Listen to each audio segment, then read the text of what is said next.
12번째 날 찾아오신 여러분을 환영합니다. 자, 이 시간을 허락해 주신 하나님께 먼저 감사드리고요.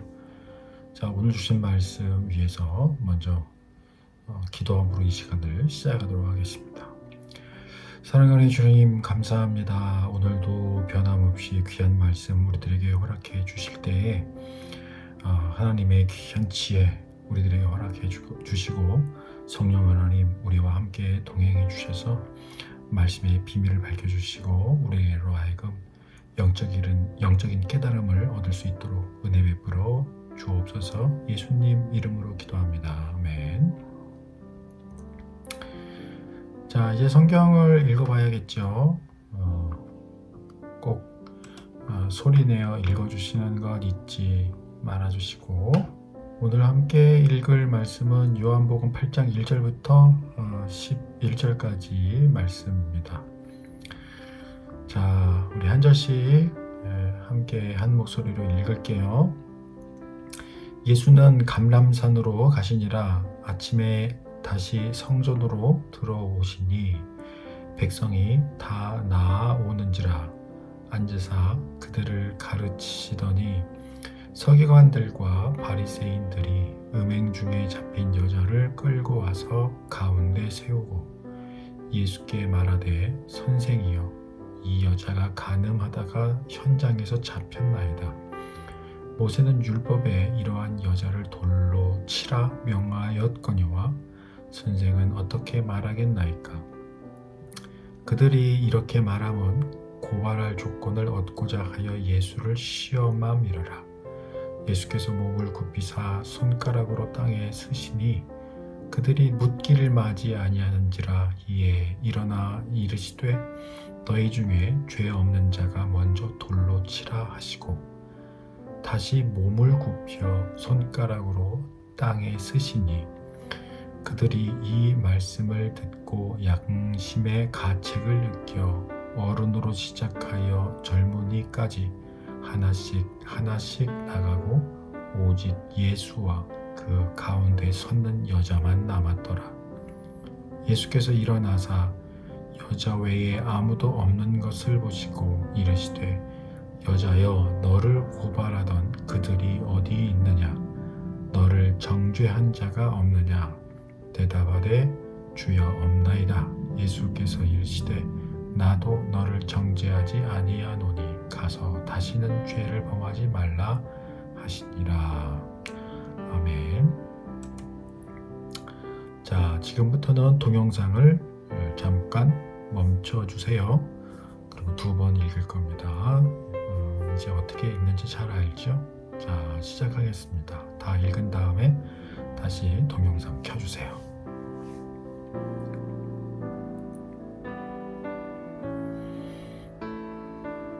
다 읽었어요? 자, 이제 말씀의 전체적인 내용을 좀 알아볼까요?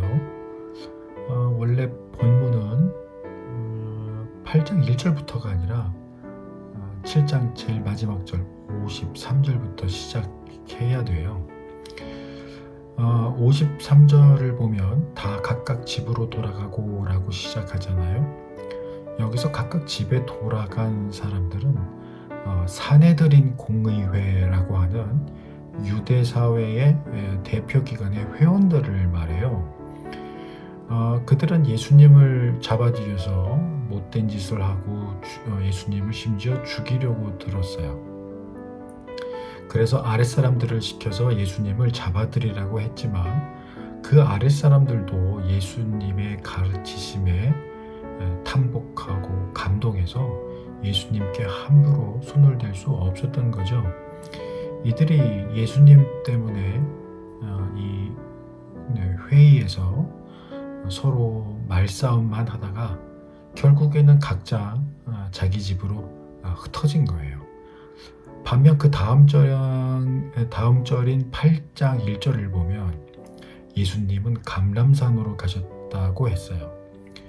예수님이 유대 땅에 계실 때에는 기도하러 가실 때 늘 감람산에 가셨어요. 메시아이신 예수님을 알아보지 못하고 자기 욕심에 사로잡혀 있던 유대 사회의 대표들은 예수님을 잡을 모의를 꾸미다가 결국 자기들끼리 싸웠고 각자 집으로 흩어졌어요. 집은 쉬는 곳이죠. 집은 휴식처예요. 휴식을 취하는 곳이에요. 예수님은 언제나처럼 기도하시면서 영혼의 휴식을 취하셨죠. 예수님께는 기도하는 것이 곧 집이셨어요. 점점 중요한 시간, 즉 십자가를 지실 시간이 다가왔기 때문에 예수님은 더욱 기도에 힘쓰셨던 것 같아요. 그리고는 아침이 되자 예수님은 다시 성전을 향하셨고 백성들은 말씀의 가르침을 듣고자 예수님께로 모여들었어요. 그런데 예수님을 잡기 위해 어제 모였다가 집으로 흩어졌던 바로 그 사람들이 나쁜 행동을 하다가 잡힌 여자를 예수님께로 끌고 왔어요. 그리고는 예수님께 모세는 율법에 이런 나쁜 짓을 한 여자를 돌로 치라 명령하셨는데 선생은 어떻게 말씀하겠습니까? 라고 묻습니다. 그리고 이 질문을 한 목적은 예수님을 궁지에 몰아넣고 예수님을 잡아들이려 한 것이었어요. 실제 이런 악한 죄를 저지른 여자를 돌로 치라라고 하는 율법 조항이 있기 때문에 이 율법에 의해서 예수님께서 돌로 치라라고 말씀을 하시면 지금까지 사랑과 긍휼로 어려운 일을 당한 이들과 약자의 친구가 되어주신 예수님의 이미지에 그리고 예수님의 가르치신 메시지에 큰 타격이 있을 수밖에 없었어요. 예수님께서 가르치신 것과 정반대되는 행동을 한다라고 여길 수 있었기 때문이죠. 게다가 사형 집행 같은 무거운 처벌은 당시 유대 땅을 지배하던 로마 제국의 허락이 없으면 아무리 율법에 어긋나는 짓을 한다고 해도 괜히 그 일을 했다가 자칫 도리어 로마법을 어기는 꼴이 될 수 있기 때문에 로마군의 고발을 당할 수 있는 그런 상황이 됐던 거죠. 그렇다고 명백히 율법을 어긴 여자를 돌로 치지 말라라고 말씀을 하시면 이를 빌미로 그들은 분명히 예수님이 율법을 무시했다 이렇게 종교법에 의해서 고발을 당할 수 있었고 이것 역시 예수님께는 큰 위기가 될 수 있었어요.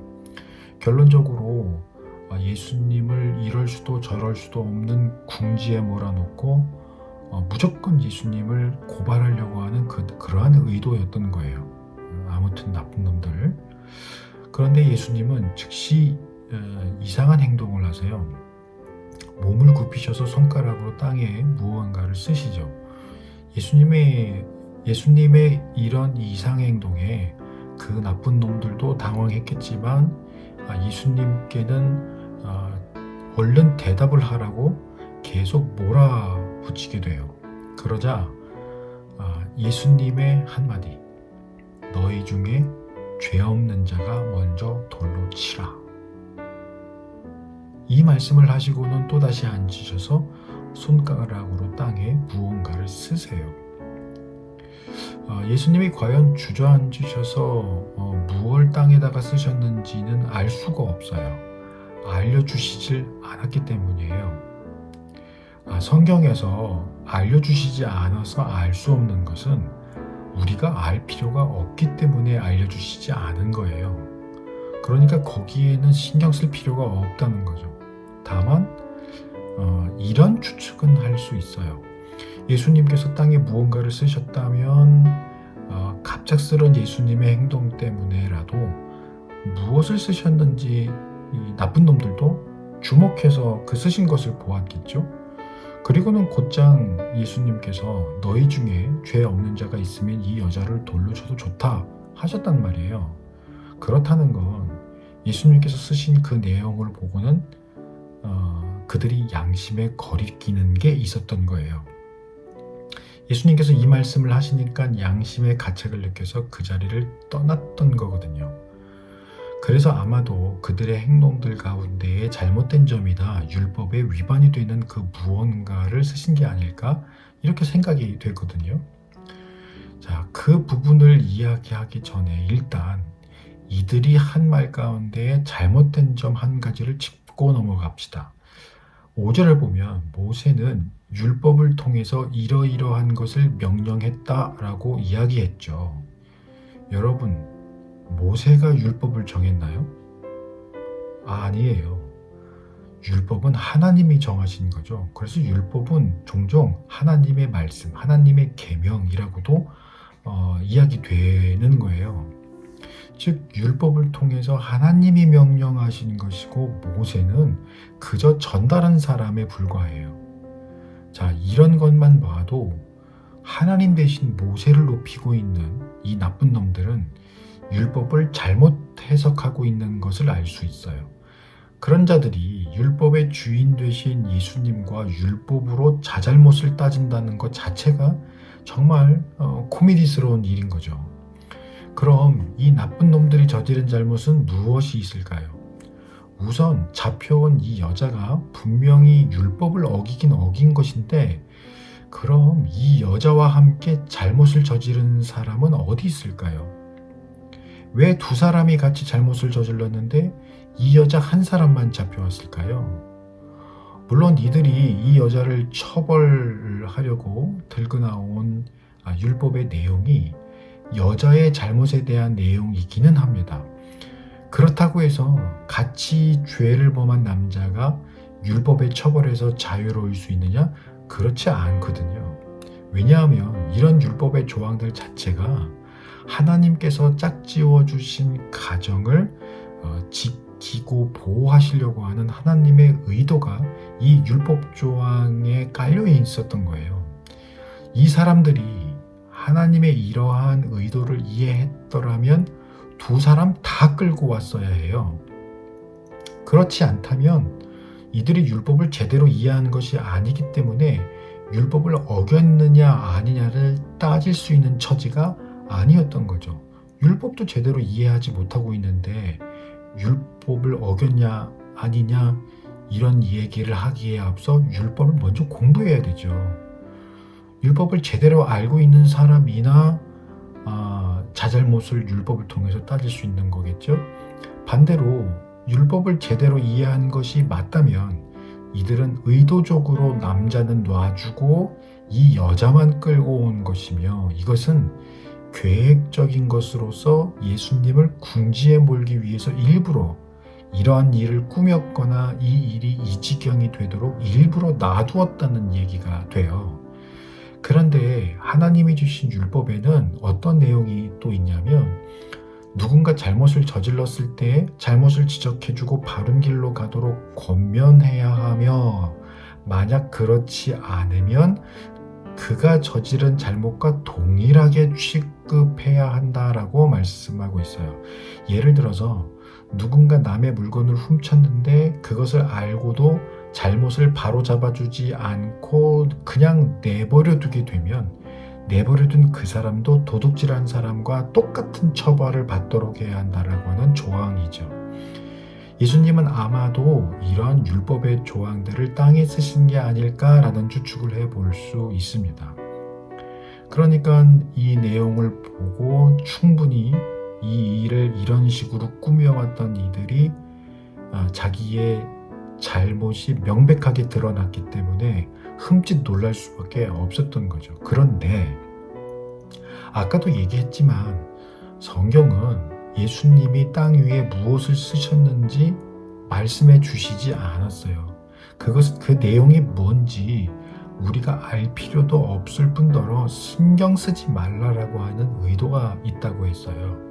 그렇다는 이야기는 너희 중에 죄 없는 자가 먼저 돌로 치라 라고 하신 이 말씀에 그 주위를 둘러싼 나쁜 놈들이 압도되었다. 마음이 흔들렸다는 이야기가 될 수도 있습니다. 실제 9절에서도 그들이 이 말씀을 듣고 양심의 가책을 느꼈다고 했죠. 예수님의 음성 자체에서 전해지는 거룩함과 의로우심이 그들의 마음에 어떤 울림을 주었고, 무엇인지는 모르지만 그들이 자신이 저지르고 있는 죄의 무게가 그들의 마음을 짓누르게 하지 않았나 추측해 볼 수 있게 됩니다. 스스로의 죄를 깨닫게 되었는데 죄인이 죄인을 처벌할 수는 없는 노릇이거든요. 자기의 죄가 명백하게 드러났는데 돌을 들어서 저 여인은 죄인이다라고 하면서 돌로 친다? 있을 수 없는 일이라는 거죠. 자기도 죄가 있는데 과연 누구에게 죄인이라고 손가락질을 하고 돌팔매질을 할 수가 있겠어요. 그러니까 다 떠나간 거죠. 이제 예수님과 그 여자만 남게 되었습니다. 그리고 이 여자에게 말씀하십니다. 너를 고발하던 자들이 어디 있느냐? 너에게 죄인이라 하던 자들이 이젠 없느냐? 그 여자가 없다라고 대답하자 유일하게 그 여인을 정죄하실 수 있는, 죄가 있다라고 말씀하실 수 있는 예수님조차도 나도 너를 정죄하지 않겠다 말씀하십니다. 정죄하지 않겠다라고 하신 것이 죄 없다라는 것을 의미하지 않아요. 그러나 지금 이 여자에게는 너에게 죄가 있다 말씀하시는 것보다 다시는 죄를 범하지 말라라고 말씀하시는 것이 더욱 이 여자에게 희망적이기 때문에 이렇게 말씀하신 것입니다. 이 일로 말미암아 예수님의 용서하심을 얻은 까닭에 이 여자는 앞으로 이런 죄를 짓지 않고 살아갈 너무나 분명한 이유가 생겼거든요. 우리 주님께서는 죄에 대한 정확한 판결을 내리고 그에 합당한 처벌을 받게 하는 것보다 그 너그러운 용서하심을 통해 새로운 삶을 살게 하실 기회를 주시고 더 이상 같은 죄, 같은 실수 저지르지 않고 거룩한 삶을 살게 하시는 것이 더 좋으셨던 것 같아요. 사랑하는 여러분, 모든 사람이 죄를 범하였으니 누구도 하나님의 영광에 이르지 못한다라고 신약성경 로마서 3장 23절은 말씀해요. 이 때문에 예수님께서 이 땅에 오셨죠. 하나님 나라의 영광에 이르기 위해서는 누군가는 우리의 죄를 용서해 주셔야 하니까요. 바로 예수님이 모든 사람의 죄값을 대신 치르시고 죽어주셨기 때문에, 그 생명을 내어주신 바 되었기 때문에 우리가 하나님의 영광에 이를 방법이 열린 거예요. 우리 모두가 예수님의 용서하심의 은혜를 입은 거죠. 그리고 그 여인에게 하셨던 그 말씀을 오늘을 살아가는 우리들에게도 똑같이 던져주고 계세요. 가서 다시는 죄를 범하지 말라. 죄를 멀리하라. 거룩을 이루라. 그러기 위해 여러분 가장 중요한 것이 뭔지 아세요? 말씀을 가까이 하는 삶을 사는 거예요. 말씀이신 예수 그리스도 안에 있는 거예요. 그런 의미에서 여러분이 지금 하고 있는, 우리가 함께 하고 있는 이 20일 큐티를 열심히 하고 있는 여러분들의 모습이 목사님은 너무 정말 하나님 앞에 감사해요. 여러분이 보내주는 묵상과 다짐의 메시지에 목사님과 또 우리 선생님들이 얼마나 감사하고 은혜가 되는지 몰라요. 여러분이 묵상하는 이 말씀이 여러분의 삶에 정말 선한 영향을 주실 것을 알기 때문이에요. 자, 오늘은 어떤 다짐을 하나님 앞에서 하고 싶으신가요? 여러분의 큐티책에다가 꼭 적어보세요. 자, 오늘은 여기까지고요. 우리 마지막으로 다짐을 위한 기도를 해야겠죠? 함께 기도할게요. 사랑의 주님, 진실로 감사합니다.